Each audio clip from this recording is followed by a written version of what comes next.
Hello YouTube, my name is Monica Smith and I want to welcome you to my channel, Creative Moments. But before we get started with why I became an author, I want you to look down below and no, I'm not being perverted and hit that red subscribe button. And so that you can be notified each and every time I upload a video, hit that little bell as well.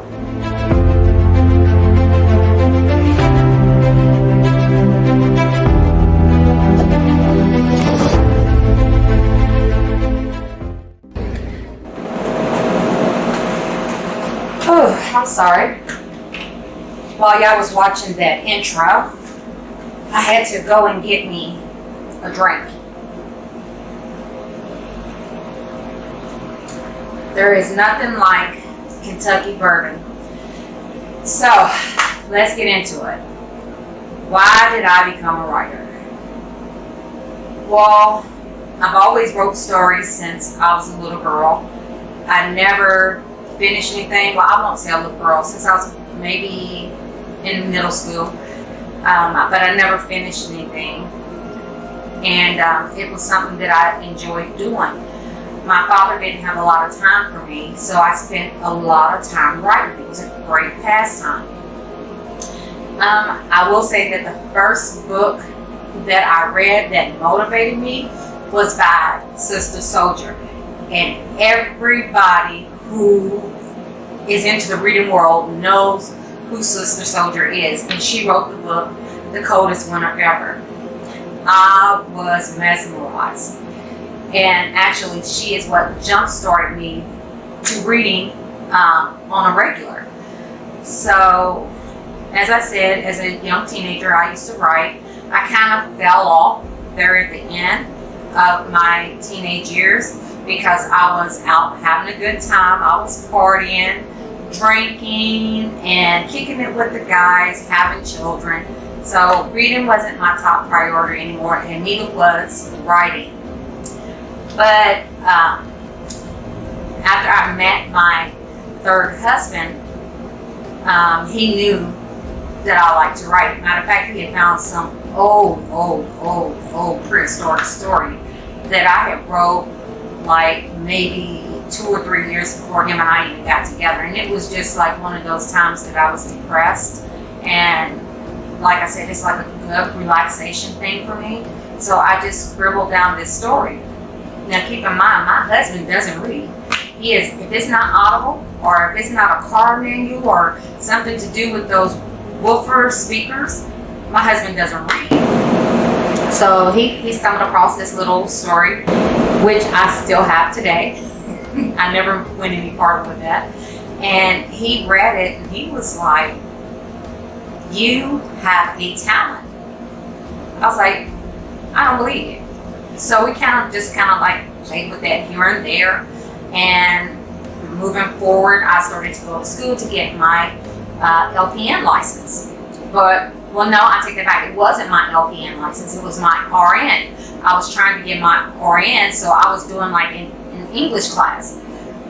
And somebody who came over to the house as I was writing the paper, they looked at the paper and they was like, "Oh, you got so many grammatical errors. There's no way you should ever be writing anything." And it stung me. I won't lie, it stung me. And I was like, oh, evidently the teacher was probably, it was an online class, the teacher was probably like just giving us A's and B's and pushing us through the class. And I don't even know when you're taking an English class if they're really looking at the writing format, especially with the online schools. As long as your APA is correct and your words are spelled correct, I think, and you doing the right, reporting on the right subject, I think they kind of like just brush you on through.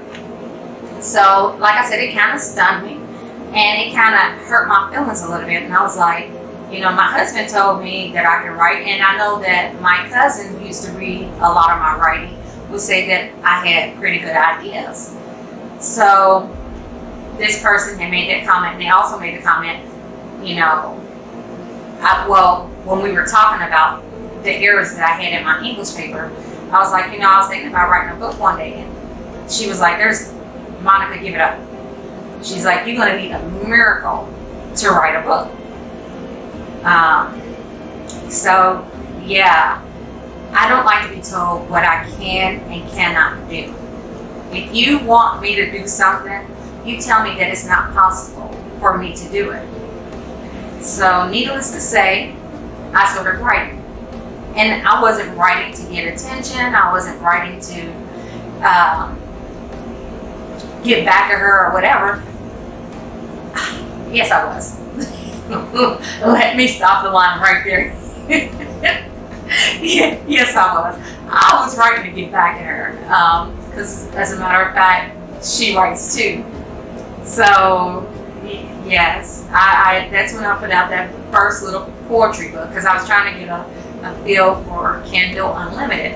And I was also trying to get a feel for how to make book covers, because I was trying to do everything myself. How to make book covers, how to proofread my own work. And when I say proofread, I just run it through spell check and see if everything was spell check, and if there was any grammar issues, they would, come back. So that was what I did. Now, it wasn't the smartest thing. Yes, the book was formatted correctly, and yes, I was able to upload it, and yes, I was able to actually sell about 9 or 10 copies of it, but that wasn't a decent book. So when I started to write a real book, which was Prevarication, Deceitfully Yours, which is now Secret Deception, because when I went to a publishing company, I pulled that book down. I had to change the title and change the cover and all this other stuff. So I wrote Prevarication, Deceitfully Yours. I let a test reader read it for me, and what my friend said was absolutely correct. So I found an editor. It was kind of hard at first trying to find an editor, because I was going through Fiverr, and we all know that some of those people on there, they're not really editors, but I didn't know at that time. So when I got my first edit back, I felt like I was in school all over again. It was like, red circle here, red circle there, change this, you misspelled that, you did this, you did that. I mean, from the beginning of the document to the end of the document, and we're talking about 45,000 words. It was red. Sorry about that. I'm recording, and the grandbaby is knocking at the door, so I had to answer it. Right now for my recordings, I use my husband's man cave. That's why you see all the liquor and all the football, basketball stuff, because this is his place, but it's the quietest place. But anyway, back to what I was saying. With 45,000 words, from beginning to end, even the dedication was a complete mess. So I fixed all that, sent it back. When it came back the second time, it was still all red.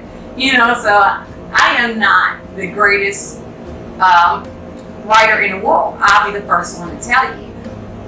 But I did this to show someone that I could write a book. So to me, you don't have to be perfect. It doesn't have to be, things don't have to be spelled right. Things don't have to make sense. Well, it has to make sense, but your sentence structure don't have to make sense. That's what your editors are for. So I went through a couple of different editors until I found the perfect editor for me. And she was an older lady, white lady, and I love her dearly. I would not trade her in for the world. Even as me being with a publishing company, I only use this one particular person to edit my books. So, long story short, when I found this lady, she went through there, she edited for me, and I published that book on my own. So then I wrote Chasing Storm. Again, I published that book on my own. So now I actually have 3 books to my name. So then I published the 4th book, which is You've Got Mail, but that changed to Downloaded Desires. So now I have these books to my name. So I've proved the point. I can write a book.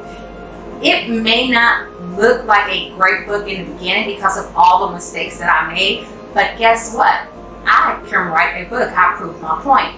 But what I didn't expect is once I proved my point, I would fall in love with writing. It's something about being able to open up your mind and just letting your imagination run free. I can be the freak that I want to be in my book. I can be in love with a vampire. I can be in love with a werewolf. I can make you fall in love with my characters. I can make you hate my characters. I can make you enjoy my story. So I didn't expect to fall in love with writing. So now that I love to write, I have to figure out a way to make money behind writing.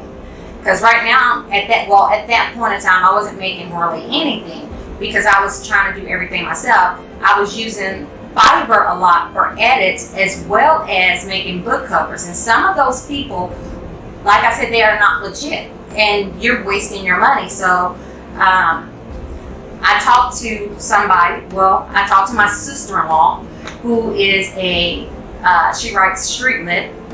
Hey, Keisha.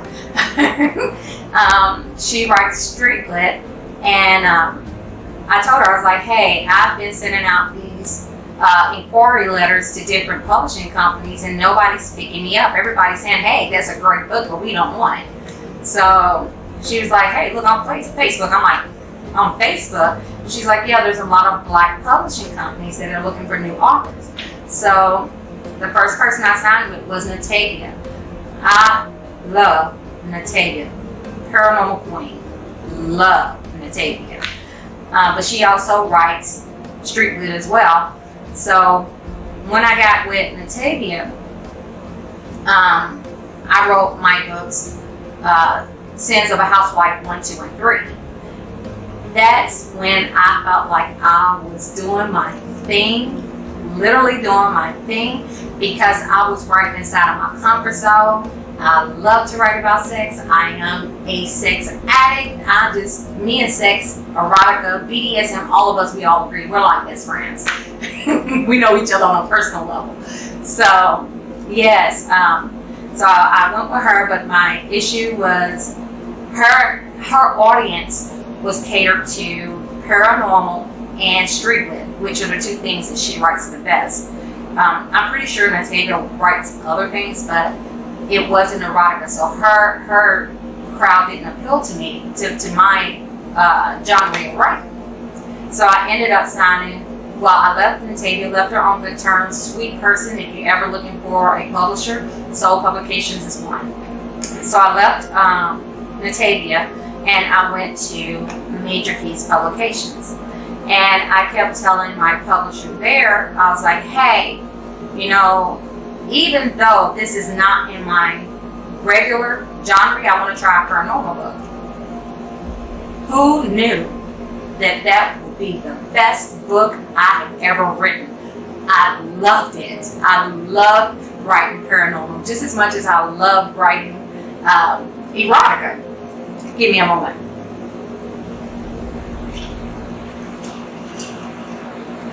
Yes, I'm still drinking. So I went on ahead and I wrote Skinwalkers, the first one. About 2 or 3 weeks later, I dropped the second one. And I just fell in love with the art of creating stories. So how I became an author has to do with somebody telling me that I could not become a writer, that I should not write because I do not speak proper grammar, or proper English. I do not know how to use a period, a semicolon. I get words confused. My biggest mistake was when you're playing with someone's breast. I never put the S on the end, knowing that we have two. So my editor, all the time that she edits my book, she'd be like, is he playing with one breast or is he playing with two breasts?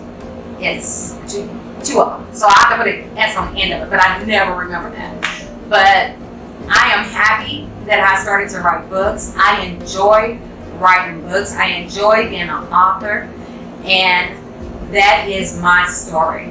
of how I became a writer. If you if you want to ask questions, you want to have a discussion about it, down below, and I'm not being naughty again, leave me a question down below. I promise I will answer. And you have a blessed day.